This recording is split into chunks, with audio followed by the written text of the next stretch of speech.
sobre el autismo, por eso nosotros queríamos adelantarnos hoy y hemos invitado a varias expertas para hablar sobre autismo. Además, mañana precisamente se va a realizar un acto, lo va a hacer la Consejería de Bienestar Social, es el acto regional que organiza la Federación de Autismo. Hoy nos acompaña Raquel Almendral, ella es neuropediatra, ustedes la conocen, ha estado varias veces en este programa del Hospital Universitario de Toledo. Bienvenida, doctora Almendral, un placer. Cerquita de ella está Lola, sí. Ella es madre, su hijo es autista y nos va a contar pues, su experiencia desde que su hijo pues, llega a su vida, desde que empiezan a detectar esos primeros síntomas hasta hoy. Gracias, Lola. Bienvenida. Estás en casa. Gracias. ¿Qué tal estás? ¿Bien? Bien. Y también está con nosotros Juncal Roldán. Ella es divulgadora sobre autismo en un canal que se llama Tú y Lea. Bienvenida, Juncal. Hola, gracias. Un placer tenerte aquí en Estando Contigo. Bueno, pues si queréis podemos hacer, no sé, una primera valoración, un primer comentario. ¿Cómo estás? ¿Cómo estás, en primer lugar? Bien, bueno, nerviosa. ¿Cómo es convivir con el autismo? Pero gracias por esta oportunidad. Es duro convivir con el autismo, porque no es solo las dificultades que ellos tienen que enfrentar día a día, porque para ellos es mucho más complejo entender el mundo, tienen su propia percepción, pero quizá a veces lo más discapacitante no es las dificultades de ellos, sino las dificultades del entorno, de los distintos entornos, según las etapas. Desde luego. Desde tu punto de vista, como divulgadora, ¿cómo es convivir con el autismo? Bueno, soy divulgadora porque soy mamá, digamos que, claro, pues fíjate qué debe ser convivir con el autismo, que a mí me ha cambiado la vida completamente. Yo he pasado de tener mi trabajo en un medio de comunicación, en una emisora de radio, ahora básicamente ser y ejercer de mamá de...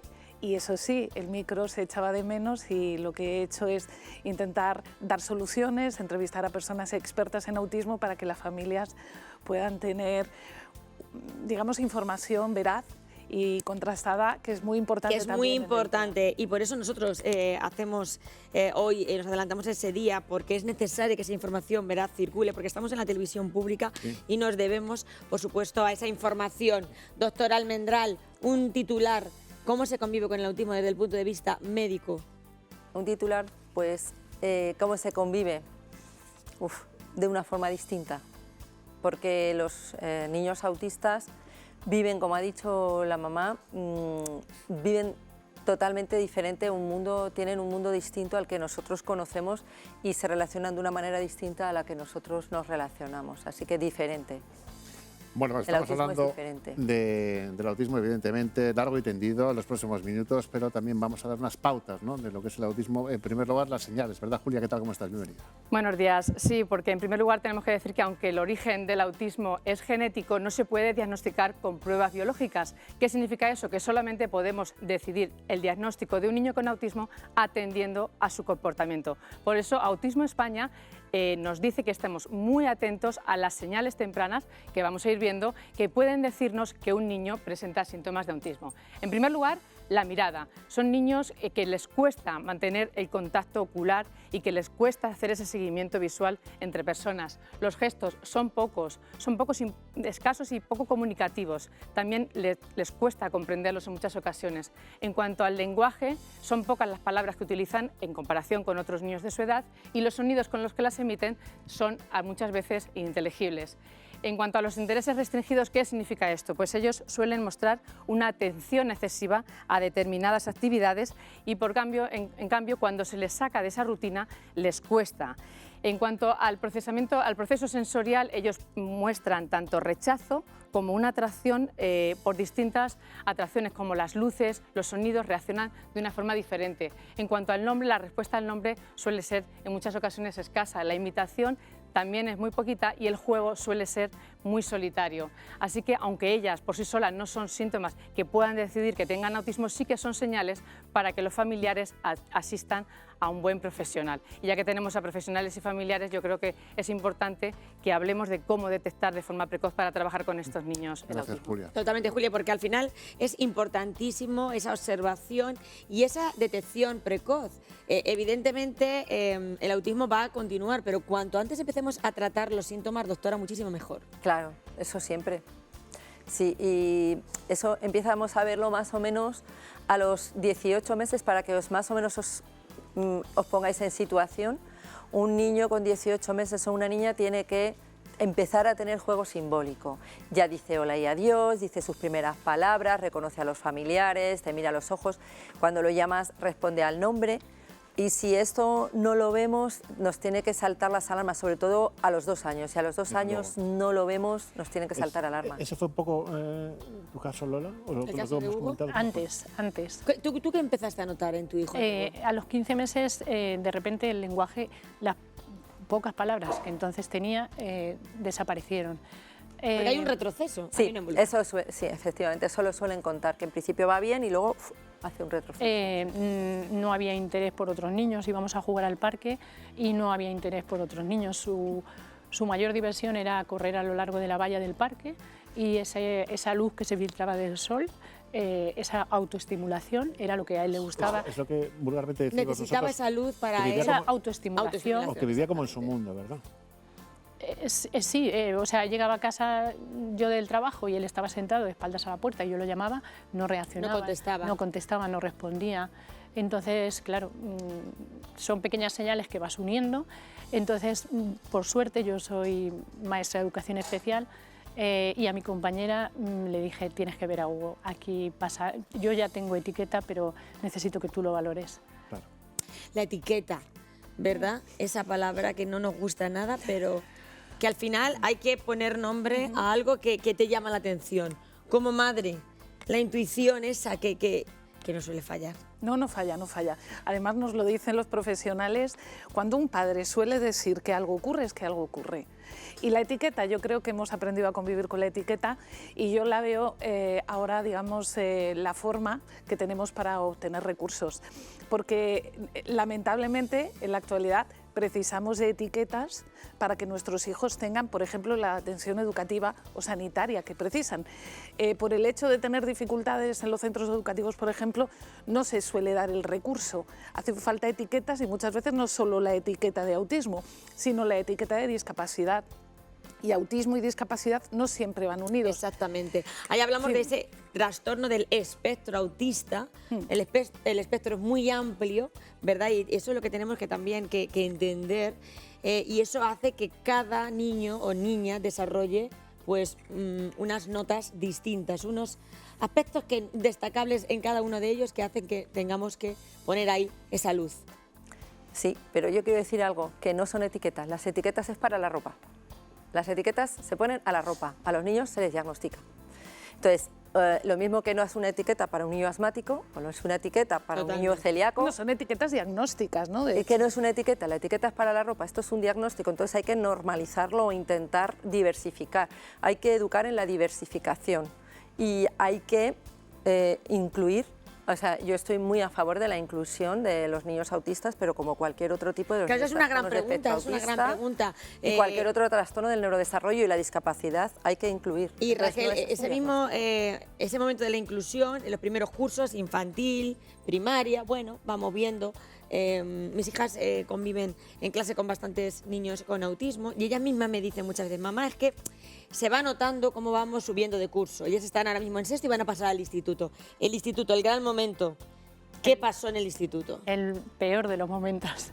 Claro, es que la inclusión está muy bien desde un punto de vista teórico, pero luego hay que ver la inclusión real que nos encontramos, que muchas veces es una tortura para las familias. Es que en los primeros años de edad, y como bien nos lo explicabas antes del programa, al final el compañerismo es absoluto. No es una cuestión de compañerismo. No, pero me refiero a acercamiento, ¿no?, entre los niños, pero es para que llega una edad en que eso desaparece. Es una cuestión de equipo, es una cuestión de equipo. O sea, mi hijo en su etapa de primaria éramos un equipazo, porque estaban sus compañeros, que eran encantadores, que lo entendían a la maravilla.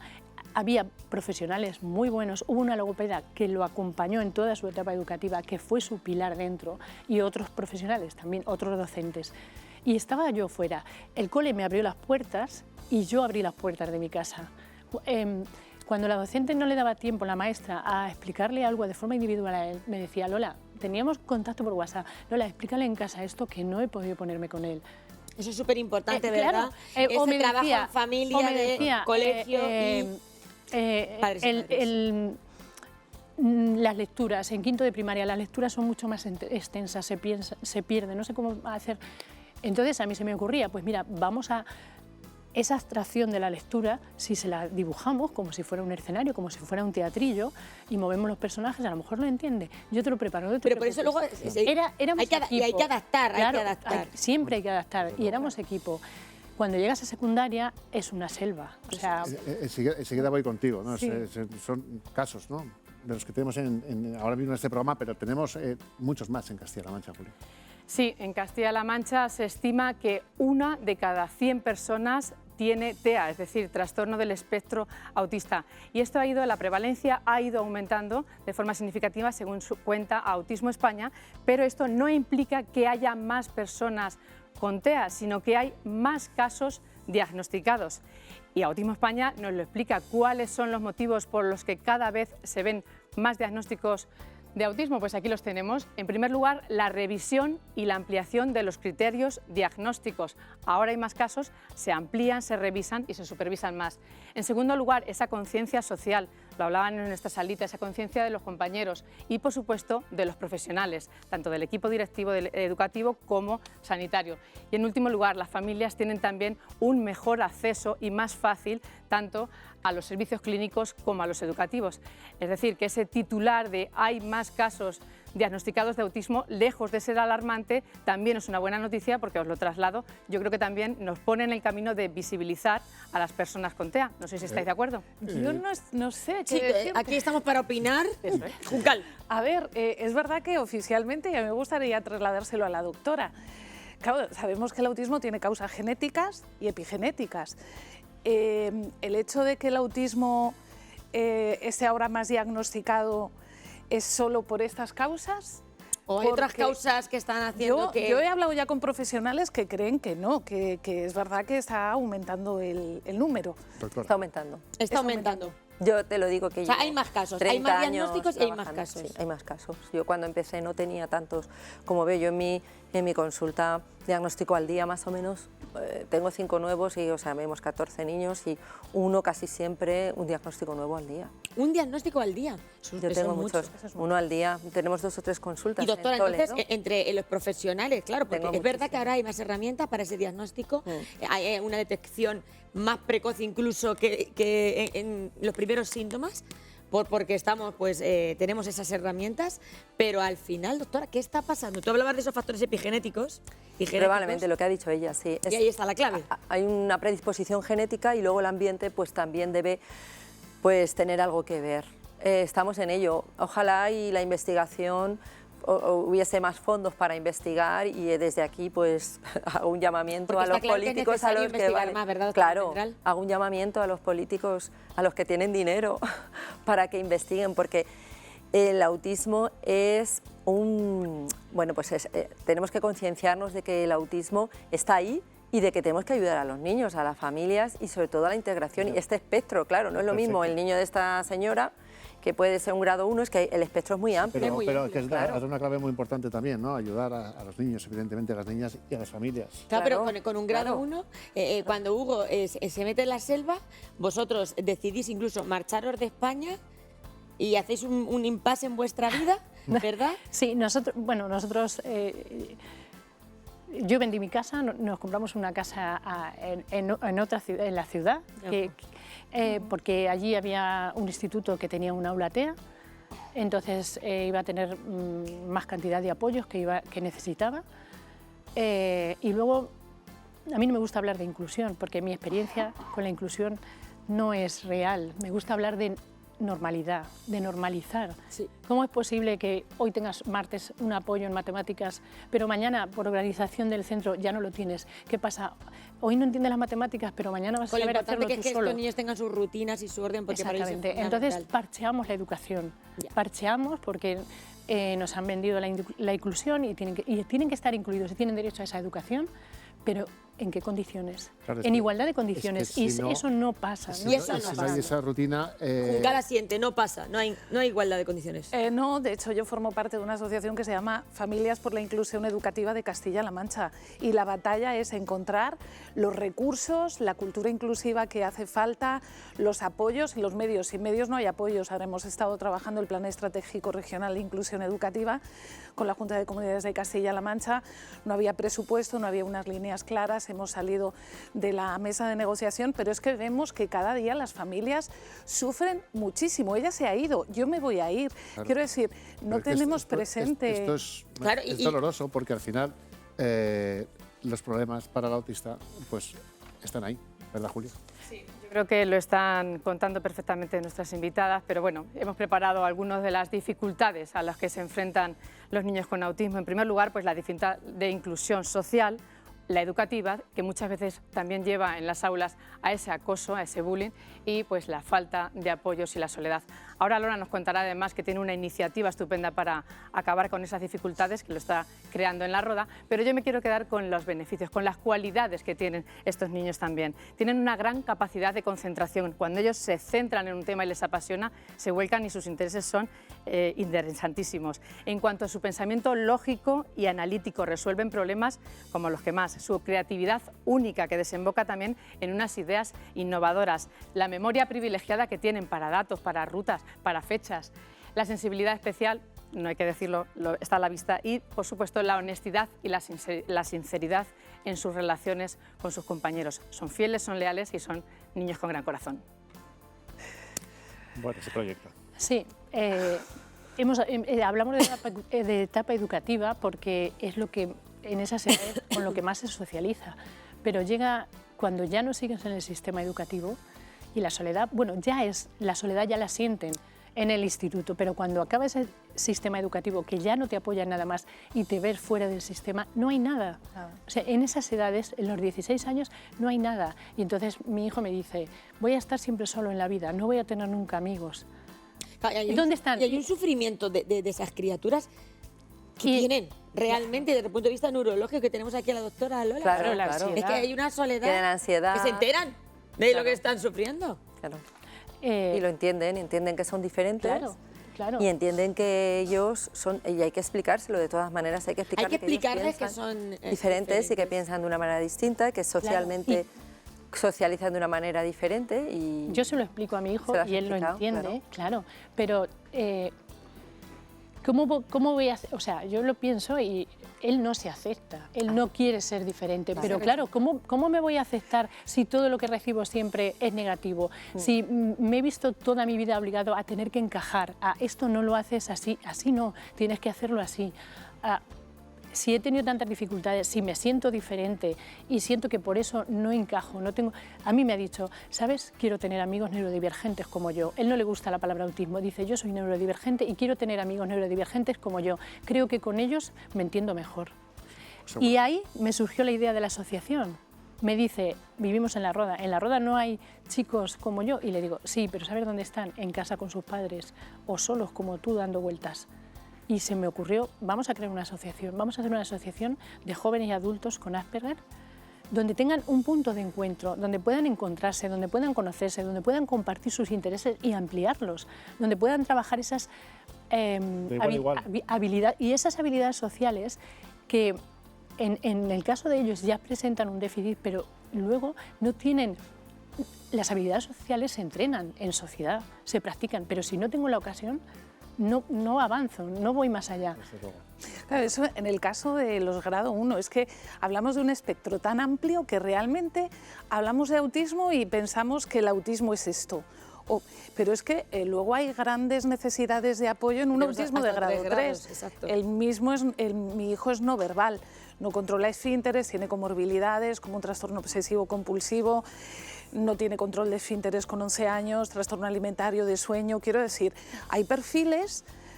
Mi hijo no tiene problemas de comunicación con el resto porque mi hijo no tiene intención comunicativa, no habla. Entonces, su futuro no voy a decir que es más complicado, pero también es muy complicado, pero en otra línea. Y no hay ahora mismo lugares para ellos, ni siquiera la discapacidad, Totalmente. que es uno de los problemas que ahora estamos teniendo y que nos llegan o me llegan a mí como divulgadora o a la asociación.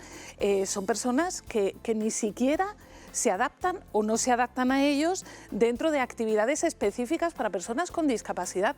Están expulsando a chicos con autismo de actividades y de formaciones para personas con discapacidad. ¿Y dónde les llevamos? ¿Y dónde le lleváis?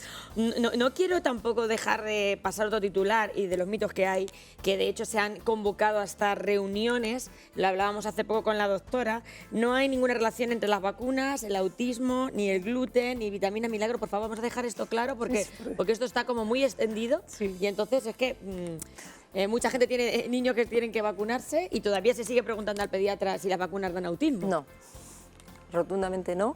Ni las vacunas, ni la alimentación, ni quitarle el gluten. El azúcar ya sabemos que hay que limitarlo mucho porque el azúcar nos gusta a todos.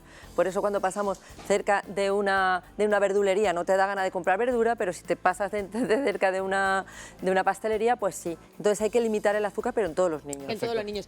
Pero no. Al final yo creo que nada de esta eso. conversación que hemos tenido entre nosotros nos faltaría más tiempo. Nos han quedado 2 o 3 cosas bastante claras, vuestro testimonio han sido muy claros y directos, pero creo que no se nos debe escapar lo que vosotros habéis apuntado. Hay más casos de autismo, hace falta investigación. Mucha. Tu testimonio, Lola, y el tuyo, Juncal, cada una con niños en distintos grados, al final no os sentís integradas, o sea, grado 1 y grado 3, y falta integración, falta comunidad, soluciones. Faltan. Necesitamos recursos. soluciones. Sí, Necesitamos recursos. Necesitamos investigación. Y cambiar la forma de mirar. Y la forma de mirar de todos. De todos. Yo, si os parece, faltan muchos recursos, pero a mí me gustaría terminar, nada, queda un minutillo, que dijerais algo, que destacarais algo de lo muy bueno que tienen que tener vuestros hijos, por favor.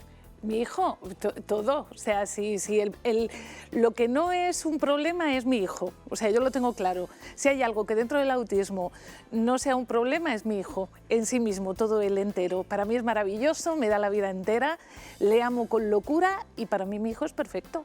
Es que es un ser maravilloso. Igual. Es sensibilidad, es bondad, es humanidad, es todo corazón. O sea, y una memoria alucinante, y unas capacidades increíbles, y una capacidad de esfuerzo y de superación que no puede quedarse en casa. Y te ríes, te ríes mucho con ellos, porque te enseñan a cambiar la cabeza completamente y lo que tú pensabas que era de una forma, te das cuenta de que es una forma en tu mente, pero te tienes que... Yo me río un montón con él. Sí, también. Doctora Almendral.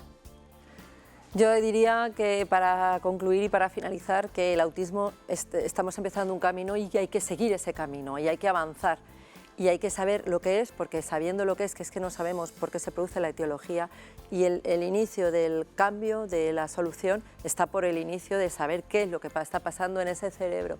Y cuando lo sepamos, pues será el principio de poder solucionar pues esos problemas que tienen estos niños a la hora de, y sobre todo el sufrimiento. Podemos quitarle el sufrimiento de lo que ha dicho esta madre, de que no se entienden, y yo creo que sigo diciendo que hay que investigar, que hay que poner el foco en la investigación para saber por qué ocurre esto y poder saber cómo podemos solucionarlo. Desde luego. Pues muchísimas gracias, de verdad, gracias por vuestro testimonio, gracias por vuestra sinceridad y por habernos aportado, pues arrojado más a este momento que creo que es importante y que mucha gente en su casa a lo mejor lo vive en silencio y que hoy a lo mejor ha pensado de otra forma. Eso es importante ya. Bueno,